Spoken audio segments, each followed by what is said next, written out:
Jésus-Christ est venu te faire sortir des ténèbres.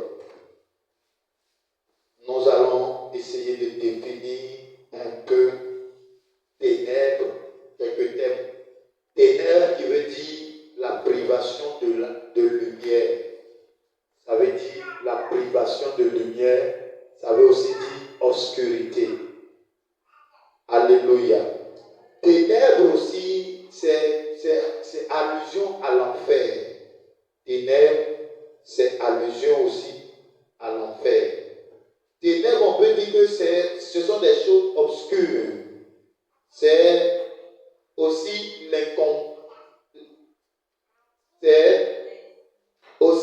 l'incompréhension ou les choses incompréhensibles. Tu peux être là, il y a quelque chose dont tu regardes, mais tu ne comprends pas. On parle de ténèbres parce que tu n'as pas la connaissance de ça. C'est comme si la chose là est ténèbre pour toi parce que tu ne sais pas, tu ne connais pas la chose. Et on parle des choses incompréhensibles. Alléluia. On dit Jésus-Christ est venu te faire sortir. Donc, faire sortir, c'est l'action de pousser quelque chose ou quelqu'un en vue d'une extraction. Donc, on pousse quelqu'un. Si de suite là, je veux faire sortir Hippolyte, je le pousse, je peux l'attraper, je peux le tirer pour le faire sortir. Donc, on dit que faire sortir, c'est l'action de pousser quelque chose ou quelqu'un en vue d'une extraction, c'est-à-dire enlever cette personne du lot, ou bien la chose là du lot. On parle de faire sortir. C'est aussi l'action de retirer quelqu'un d'une situation. La personne peut être dans une situation compliquée, dans une situation difficile, dans une situation où c'est compliqué. Et c'est dans une situation où la personne a besoin de secours. Donc, on vient retirer la personne de la multitude de ces personnes-là qui étaient peut-être liées quelque part ou qui étaient destinées à la destruction. Donc, c'est l'action de retirer quelqu'un d'une situation compliquée, d'une situation peut-être de mort, d'une situation de frustration. En un mot, tu viens aider la personne à retrouver sa paix, sa quiétude. Alléluia. Et les ténèbres, c'est la privation de lumière, de clarté, de joie ou de paix dans la vie d'un homme ou dans la vie d'une personne. Donc quand on parle de ténèbres, c'est la privation de la lumière. Si dessus nous éteignons de la lumière, les lumières qui sont ici, vous allez voir qu'on va se cogner les têtes en marchant ici. On parle de privation de lumière. Donc, alléluia. Les ténèbres peuvent représenter des temps de souffrance. Ça peut aussi représenter des douleurs, de l'angoisse extrême, de manque de solution face à des situations données. Une personne peut être là, elle peut être dans la douleur. Et dans cette douleur-là, elle ne sait pas au juste d'où provient son mal. Alléluia. Gloire à Jésus. Une personne peut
soient déchargés de leur fardeau.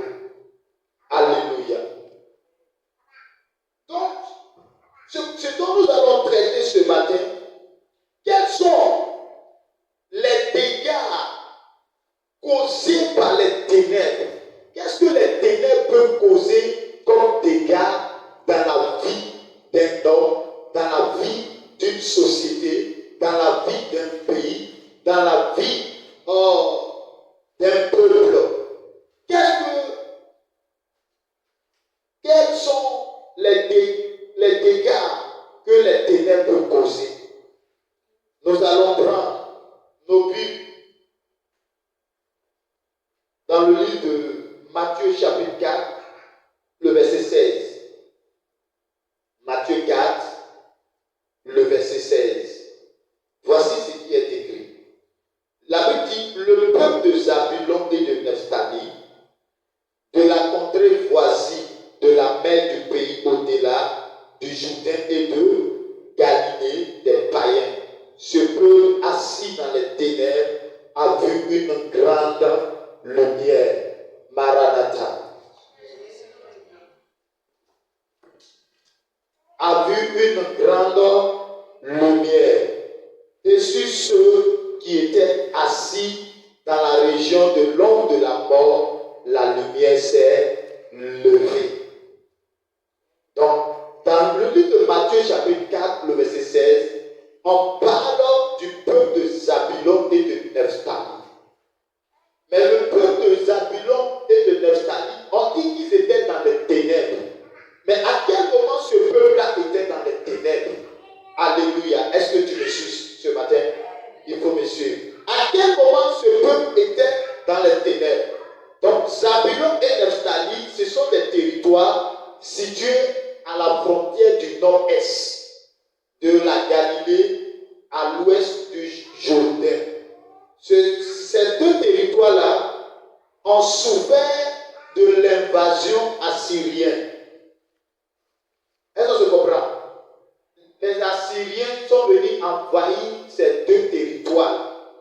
Et la Bible dit que quand ils ont envahi ces deux territoires, dans le livre de 2 Rois, chapitre 15, le verset 29. 2 Rois, chapitre 15, le verset 29. La Bible dit que ça a marqué le début d'une sombre période pour Israël. Parce que quand les Assyriens ont envahi Maranatha,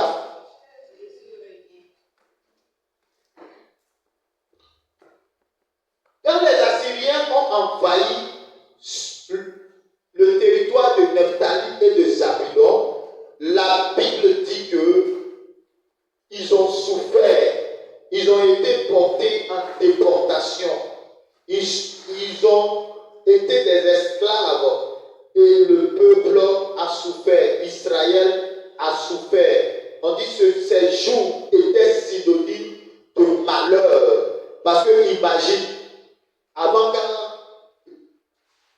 qu'un pays est plus puissant que toi, s'il vient dans ton pays, qu'est-ce qui va se passer?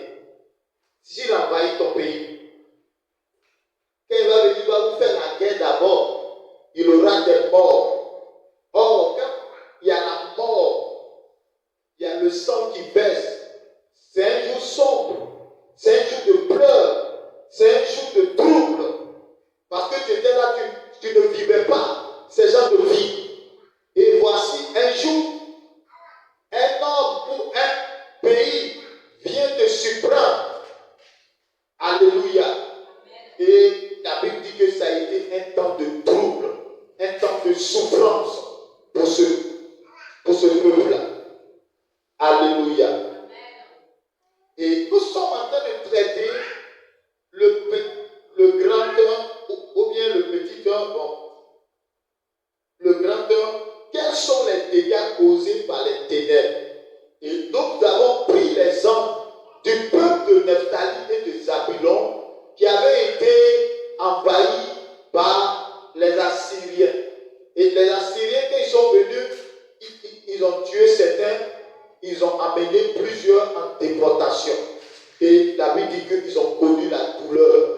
Israël a connu la douleur. Ce peuple-là a connu la douleur. Alléluia. Alléluia. Gloire à Jésus. Et lorsque nous parlons, nous disons que ces temps-là étaient des temps sombres. C'était des temps sombres pour Zabulon et pour Nephtali. Amen. Et dans le livre d'Ésaïe, le prophète Ésaïe a prophétisé sur le peuple de Zabulon et de Nephtali qui avait connu ce temps sombre qu'un temps va arriver, ils allaient voir une grande lumière. Et cette grande lumière s'est manifestée dans le Nouveau Testament, dans le de Matthieu chapitre 4, le verset 16. Alléluia. Donc ce jour était synonyme de malheur, mais Dieu a décidé de visiter ces deux villes par sa présente lumière. Alléluia. Dans le livre de Jean chapitre 10, le verset 10, la Bible dit que dans les ténèbres, il y a la destruction des vies. Dans les ténèbres, il y a la souffrance. Le voleur règne en maître. Le voleur règne en maître. Ça veut dire que le diable règne en maître. Il égorge, il détruit, il vole des vies, il vole des biens. Alléluia. Donc quand une personne est dans les ténèbres, bien aimé, le diable règne en maître sur la vie de cette personne. Le diable torture cette personne. Cette personne souffre. Cette personne peut souffrir des maux, des maladies, des calamités. Et nous voyons aujourd'hui plusieurs qui sont dans les ténèbres. Plusieurs ne connaissent pas la lumière. Mais pour le peuple de Naphtali et de Zabulon, la Bible dit que c'est là-bas même que Jésus a commencé à prêcher la repentance. Alléluia. Jésus a commencé à prêcher dans ce peuple-là. C'est parce que Jésus, la lumière qu'ils ont vue, la lumière que le peuple de Zabulon et de Nephtali ont vue, c'est la lumière du Fils de Dieu. C'est la lumière de Dieu lui-même. Alléluia. Parce que le Dieu Tout-Puissant est arrivé dans ce territoire-là. Et il a commencé à parler à ce peuple qui était dans la souffrance, dans les maladies, dans les douleurs. Et la Bible dit que quand Jésus est arrivé dans ce territoire, la Bible dit qu'il y a eu des guérisons extraordinaires. Il y a eu des miracles extraordinaires. Il y a eu des délivrances extraordinaires. Alléluia. Gloire à Jésus. C'est pourquoi une personne qui est malade, cette personne-là est dans un temps de ténèbres. Alléluia. Donc cette personne a besoin de la lumière. Et non pas de n'importe quelle lumière. Ce ne sont pas des ampoules. Une personne qui est malade n'a pas besoin d'ampoule. N'a pas besoin de la lumière d'une ampoule. Mais cette personne a besoin de la lumière qui est Dieu. Elle a besoin de la lumière qui est le Fils de Dieu. Alléluia. Une famille dans laquelle règnent les ténèbres, lorsqu'il y a un petit problème, les parents ne trouvent pas de lumière pour régler ces problèmes. Bien que il peut avoir des familles, il peut avoir des problèmes, il peut avoir des situations, mais le problème est là. Le problème, souvent même, c'est petit. Mais comme les parents n'ont pas la lumière, ils ne sont pas éclairés par Dieu, par le Fils de Dieu. Alléluia. Donc ça fait que ces parents-là n'arrivent pas à trouver la solution à certains problèmes. Et le problème qui est petit là, souvent ça peut même dégénérer et détruire même des vies. C'est pourquoi les ténèbres ne sont pas de bonnes choses. Écoute cette histoire. Dans le livre de 2 Rois 6, le verset 26 au verset 33, la Bible dit qu'il y eut une famille à Samarie. Nous allons lire. vas nous lire ça? 2 Rois, chapitre 6. 2 Rois 6, le verset 26. 2 Rois 6, le verset 26. Oui, il faut lire. 2 Rois 6, le verset 26. Oui. Et comme le roi passait Et comme le roi passait, sur la muraille, une femme lui cria, Sauve-moi, ô roi, sauve-moi, ô roi, mon Seigneur. Oui, continue. Il répondit, Si l'Éternel ne te sauve pas, l'Éternel ne te sauve pas, avec quoi te sauverai-je? Si l'Éternel ne te sauve pas, avec quoi te sauverai-je? Avec le produit de lait. Avec le produit de lait ou du pressoir. Et le roi lui dit, Qu'as-tu? Elle répondit, Cette femme m'a dit, Donne ton fils, nous le mangerons aujourd'hui et demain, nous mangerons mon fils. Nous avons fait cuire mon fils. Et nous l'avons mangé. Et le jour suivant, je lui ai dit, donne ton fils.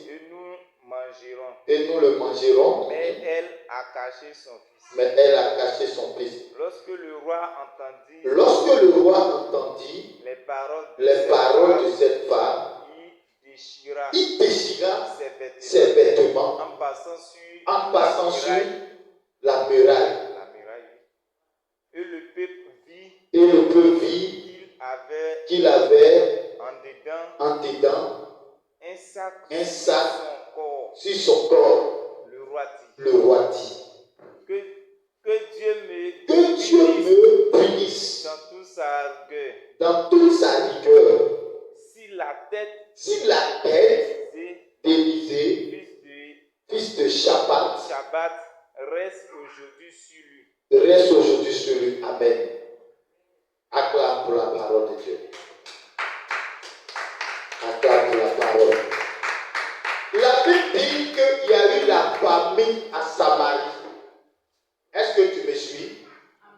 La famine qu'il y a eu à Samarie là, ça a créé quelque chose. Quand on parle de famine, ça veut dire qu'il n'y a pas la nourriture dans un pays. La nourriture là, on ne trouve pas la nourriture comme ça. Ça veut dire qu'il y a la faim dans le pays. Et la Bible dit que tellement que la famine sévissait, il y avait 2 femmes. Il y a l'autre qui allait voir l'autre pour lui dire, comme on a faim, on n'arrive pas à manger. Parce que la famine était devenue, quoi pour eux? Ténèbres pour eux. C'était une sorte de ténèbres. Parce que tu te réveilles le matin, tu n'as rien à manger. Tu te réveilles le matin, tu n'as rien à manger. Et pourquoi il y avait de la famine?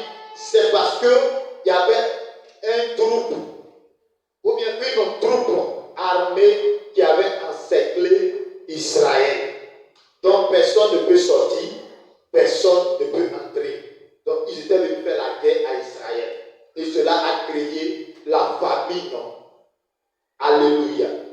Et la Bible dit que les gens avaient faim.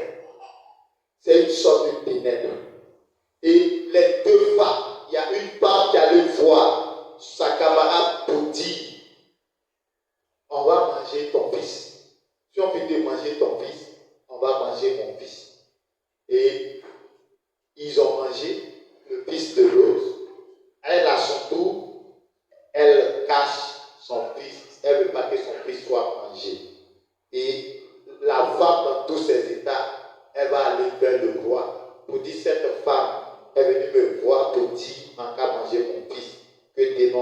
son fils. Alléluia. Gloire à Jésus. La Bible dit qu'il y eut une famine à Samarie. Samarie, c'est la capitale d'Israël antique. Et tellement la faim sévit, 2 femmes ont décidé de manger leurs enfants. Effectivement, ils ont mangé l'enfant d'une femme. Bien aimé, tu vois ton enfant comme ça, tu le prends, tu le découpes, tu mets dans marmite et puis tu commences à manger. Alléluia. Alléluia. Quelle tragédie. Quelle tragédie. Donc la faim là les a poussés à manger un enfant. Alléluia. Et la Bible dit que la deuxième a refusé de manger, de faire manger son fils. Et elle a caché son fils. Et la Bible dit que le roi, lorsque le roi a écouté cette femme-là, le roi a déchiré ses vêtements. Selon vous, pourquoi le roi a déchiré ses vêtements? Le roi a déchiré ses vêtements parce que tu ne peux pas être un roi. Tu es établi sur un territoire et ta population n'arrive pas à avoir de la nourriture. Ta population n'arrive pas à manger. Tu es quel genre de roi? Et la Bible dit que le roi va mettre un sac. Ça veut dire que le roi va commencer à gêner pour son peuple, pour que la situation change. Mais tenez-vous bien. La Bible dit, quand on poursuit le texte, on dit le roi avait un officier sur qui il s'appuyait. Est-ce que vous comprenez? Le prophète Élisée était là. Le roi ne s'appuyait pas sur le prophète Élisée.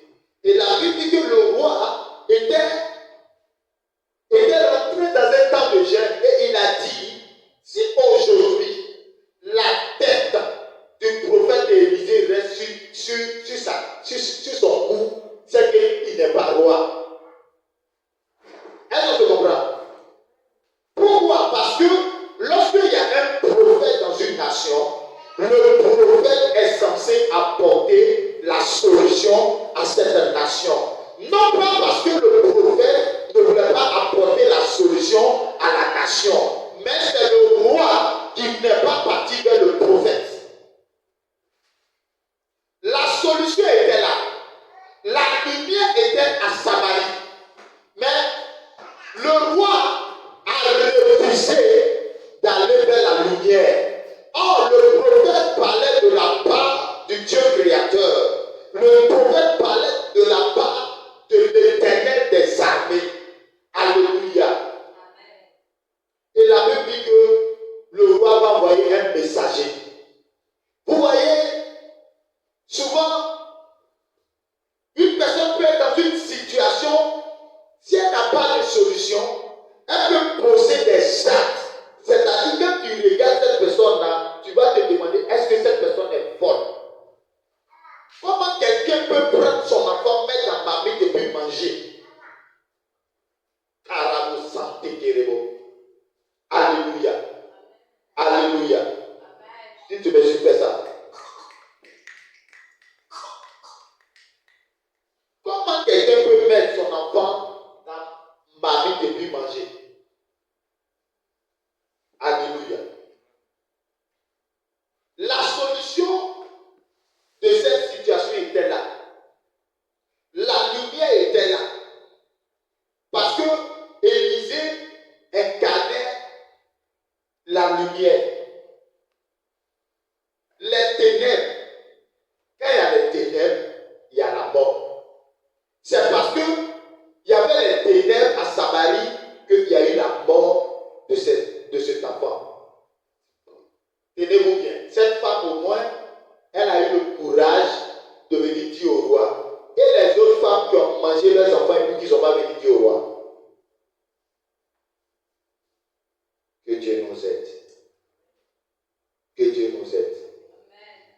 Face à des situations, nous avions besoin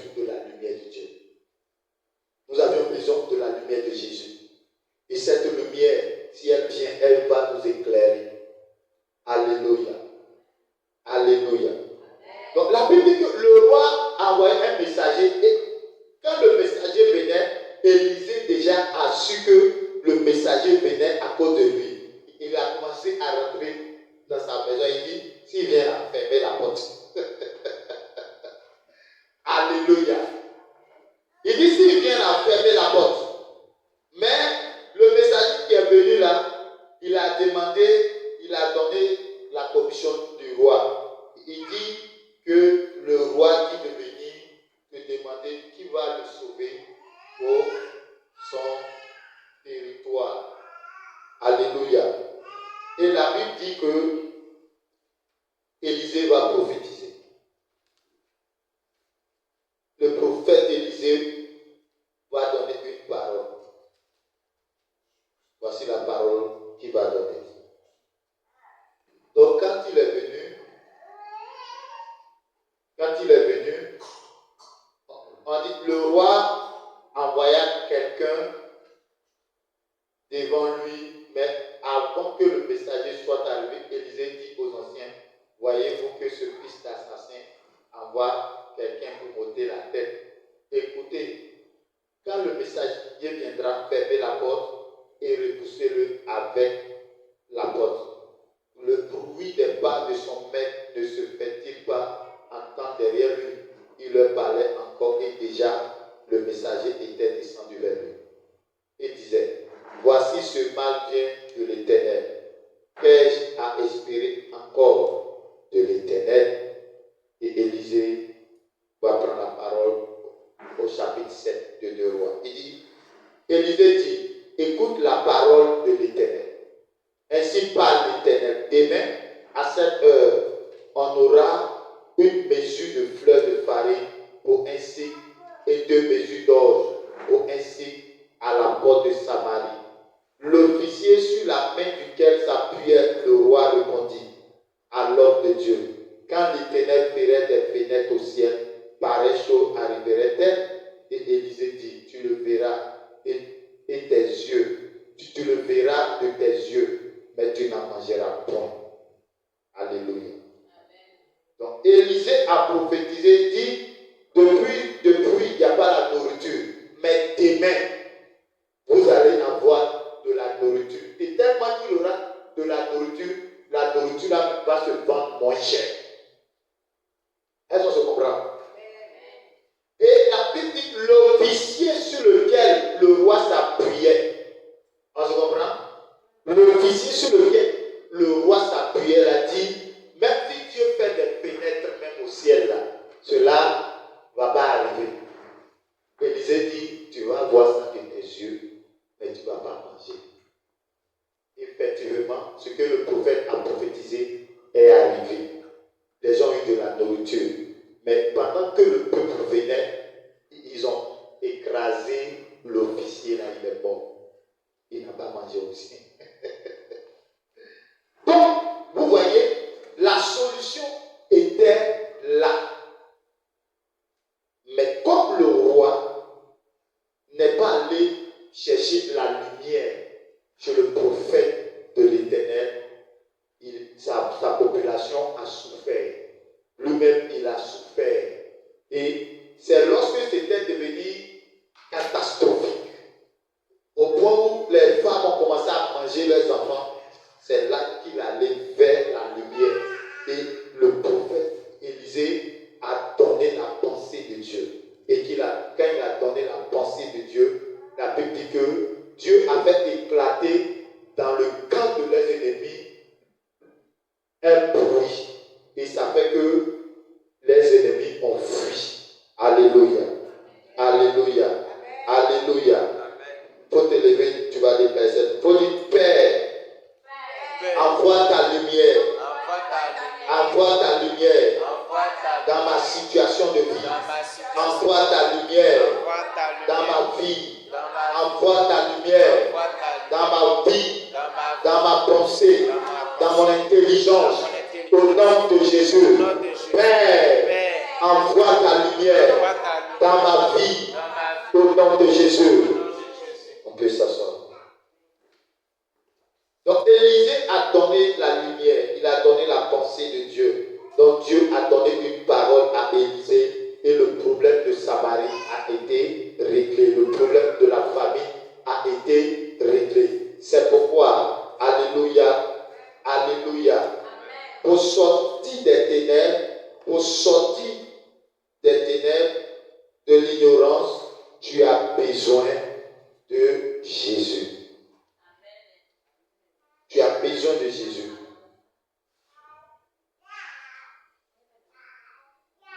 Tu vas prendre ta Bible dans le de Jean 8, verset 12. Jean chapitre 8, verset 12. Le Seigneur Jésus-Christ est la lumière qu'il faut dans l'obscurité, dans les ténèbres. Le Seigneur Jésus-Christ est la lumière, ça c'est petit 2. Le Seigneur Jésus-Christ est la lumière qu'il faut dans l'obscurité ou dans les ténèbres. Jean chapitre 8, verset 12. Voici ce qui est écrit. Jésus leur parla de nouveau et dit, je suis la lumière du monde. Celui qui me suit ne marchera pas dans les ténèbres, mais il aura la lumière de la vie. Le Seigneur Jésus déclare qu'il est la lumière du monde. Or, la lumière fait disparaître les ténèbres. Dans chaque domaine de la vie, le Seigneur Jésus est la solution. Dans le domaine de ta vie où tu as des problèmes, le Seigneur Jésus est la solution. Il te suffit que tu rentres en communion avec lui. Il va même te donner une petite pensée. Et la petite idée qu'il va te donner là, cette idée-là va te permettre de sortir de ta situation. Je vous rends ce témoignage. Il y avait une femme. Cette femme-là, elle avait un problème. Le problème, c'est que cette femme était malade pendant des années. Et un jour, cette femme est partie à un programme et elle a entendu dire que l'homme de Dieu a dit qu'il faut beaucoup méditer sur la parole de Dieu. On se comprend? Et quand elle s'est rappelée du message, elle est rentrée dans sa maison et elle a commencé à lire la parole. Et elle a trouvé un verset qui disait que la lumière des justes va croissant jusqu'à la lumière du jour. Dans le Proverbe. Alléluia. Et la Bible dit que cette femme-là, elle a compris le verset là autrement. Et pendant qu'elle a compris le verset, elle a entendu le Saint-Esprit lui dire, pour prendre l'huile d'onction là, il faut appliquer comme ça. Et ta situation va finir. Dans la lumière, c'est Jésus qui donne la lumière. Donc, quelle que soit la situation, si tu vois un homme souffrir et souffrir longtemps, et lorsqu'il reste dans sa souffrance longtemps, bien aimé, c'est parce que cet homme-là ne va pas vers Jésus-Christ pour qu'il lui donne la solution. Ce matin, Jésus est la solution. Il dit qu'il est la lumière du monde. Que celui qui le suit ne marchera pas dans les ténèbres. Ce matin, est-ce que tu peux faire confiance au Seigneur afin de ne pas marcher dans les ténèbres? Alléluia. Alléluia. Gloire à Jésus. Gloire au Seigneur. Donc Jésus est celui qu'il nous faut pour sortir des situations de la vie. Regardez quelque chose. Dans le livre de Jean chapitre 11, la Bible dit que Lazare était malade. Mais on dit Lazare, c'est l'ami de Jésus. Et ses sœurs ont essayé de l'aider. Mais sa maladie là, ça perdurait. Il n'y avait pas de solution. Alléluia. La Bible dit que quelque chose va se passer. C'est que ses sœurs ont essayé de soigner leur frère. Ils n'ont pas pu le soigner. Et elles